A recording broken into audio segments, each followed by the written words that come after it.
ഈ വെള്ള റൂമൊക്കെ അടിച്ചു കയറി നീതു ചേച്ചീനെ അവിടെ നിന്ന് അവരൊക്കെ അങ്ങോട്ട് ഒലിച്ചുപോയി. അപ്പോൾ വെല്ലിച്ചനാണ് വാതിലിൻ്റെ ഇടയിൽ കുടുങ്ങിയെന്ന്. വെല്ലിച്ചൻ്റെ കഴുത്ത് വരെ വെള്ളമായിരുന്നു. എന്താ വല്യമ്മ കരയെന്ന് ചോദിച്ചപ്പോൾ വല്യമ്മ അറിയാം ചൂരമലി മുണ്ടക്ക ഉരുള് കിട്ടി പറഞ്ഞപ്പോഴാണ് ഞാൻ മനസ്സിലാക്കുന്നത്. ഈ വെള്ള റൂമൊക്കെ അടിച്ചു കയറി നീതു ചേച്ചീനെ അവിടെ നിന്ന് അവരൊക്കെ അങ്ങോട്ട് ഒലിച്ചുപോയി. അപ്പോൾ വെല്ലിച്ചനാണ് വാതിലിൻ്റെ ഇടയിൽ കുടുങ്ങിയെന്ന്. വെല്ലിച്ചൻ്റെ കഴുത്ത് വരെ വെള്ളമായിരുന്നു. തകഴി ശിവശങ്കരപ്പിള്ളയുടെ വെള്ളപ്പൊക്കം എന്ന ചെറുകഥയെ ആസ്പദമാക്കി ഗംഭീരമായൊരു നാടകം വെള്ളാർമല സ്കൂളിലെ കുട്ടികൾ ചെയ്തു. അതിൽ ഏറ്റവും പ്രധാനപ്പെട്ട കേന്ദ്ര കഥാപാത്രമായിരുന്നു ഇങ്ങനെ. എന്താ മോൻ്റെ പേര്? Amaljith K B. അമൽജിത്ത് അതിനകത്തൊരു നായക്കുട്ടിയുടെ കഥാപാത്രമല്ലേ അവതരിപ്പിച്ചത്? അത് മോന് സത്യത്തിൽ യഥാർത്ഥത്തിൽ നായക്കുട്ടി ഉണ്ടോ? രണ്ട് നായ്ക്കുട്ടികളുണ്ട്. അതിൻ്റെ പേര് ബ്ലാക്കി ബ്രൗണി എന്നാ. ഐറ്റങ്ങൾ ഞാനാ നോക്കല്. പിന്നെ ഒരു ദിവസം രാത്രി ഇങ്ങനെ ഉരുള് പൊട്ടുമെന്ന് ഞങ്ങൾക്ക് അറിയില്ലായിരുന്നു. പട്ടി കരയുണ്ടായി. ഞങ്ങൾ എന്നിട്ട് വല്യമ്മൻ്റെയും വെല്ലിച്ചൻ്റെ വീട്ടിൽ പോയി നിന്ന് ഇത്. അപ്പോൾ വല്യമ്മ ചോറൊക്കെ തന്ന് ഞങ്ങൾ ചോറിന്ന് കിടക്കുക. അപ്പോൾ 1 മണി 12 മണിയൊക്കെ ആവും. അപ്പോൾ ഞങ്ങൾ നീച്ച് വെക്കുമ്പോണ്ട് വല്യമ്മ കരയണ്. എന്താ വല്യമ്മ കരയെന്ന് ചോദിച്ചപ്പോൾ വല്യമ്മ അറിയാം ചൂരമലി മുണ്ടക്ക ഉരുള് കിട്ടി പറഞ്ഞപ്പോഴാണ് ഞാൻ മനസ്സിലാക്കുന്നത്. അപ്പോൾ ഞങ്ങൾ അപ്പം തന്നെ വേറെ വീട്ടിൽ മാറാൻ നോക്കുമ്പോഴേക്കിന് ഈ ചുമരൊക്കെ വന്നിട്ട് തലയ്ക്ക് ഷീറ്റ് ഇവിടെയൊക്കെ അടിച്ച്, പിന്നെ TV സ്റ്റാൻഡ് വീണിട്ട് ചേച്ചീൻ്റെ ഇവിടെ നിന്ന് ഇങ്ങനെ ഇതായി. പിന്നെ അച്ഛൻ്റെ കാലൊടിഞ്ഞ്, അമ്മൻ്റെ കാലിക്ക് കമ്പി കുത്തി കയറി.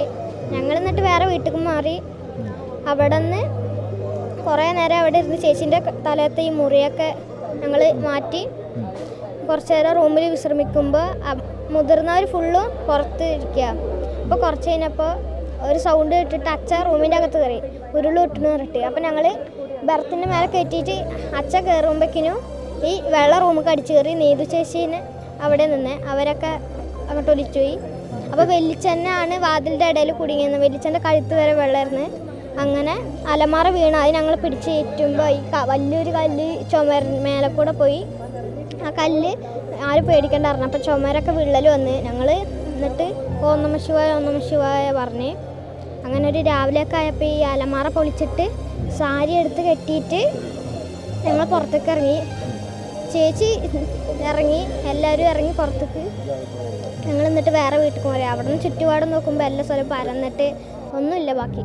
ഈ ബ്ലാക്കിയൊക്കെ എന്ത് ചെയ്തു? പിന്നെ ബ്ലാക്കിക്ക് ഒരു ഇതിന് എന്തോ അസുഖം പിടിച്ചിട്ടാ മരിച്ചുപോയി. ബ്രൗൺ ഈ വെള്ളത്തിൽ പട്ടിക്കുട്ടികൾ പെട്ടിരുന്നു. എന്നിട്ട് മോനാണോ രക്ഷിച്ചത്? രക്ഷിക്കാൻ പറ്റിയിട്ടില്ല. ഞങ്ങൾ അതിന് വല്യമ്മൻ്റെ വീട്ടിലാണ്. എൻ്റെ വീട്ടിൽ നിന്നിട്ടുണ്ടെങ്കിൽ ഞാനും പോയിട്ടുണ്ടാവും. അപ്പോൾ ആ പട്ടിക്കുട്ടിയൊക്കെ നോക്കിയിട്ടാണോ അതിൻ്റെ കൂടെ എപ്പോഴും നിന്നിട്ടാണോ അങ്ങനെ മനോഹരമായിട്ട് അഭിനയിച്ചത്? ഡയലോഗൊന്നും ഇല്ലാതെ അഭിനയിക്കുമ്പോൾ അങ്ങനെ ഒരു സങ്കടമൊക്കെ തോന്നിയിരുന്നോ ആ പട്ടിക്കുട്ടീനെ പറ്റിയൊക്കെ ഓർത്തിട്ട്? അങ്ങനെ ഓരോ പറയുമ്പോൾ എനിക്ക് സങ്കടം.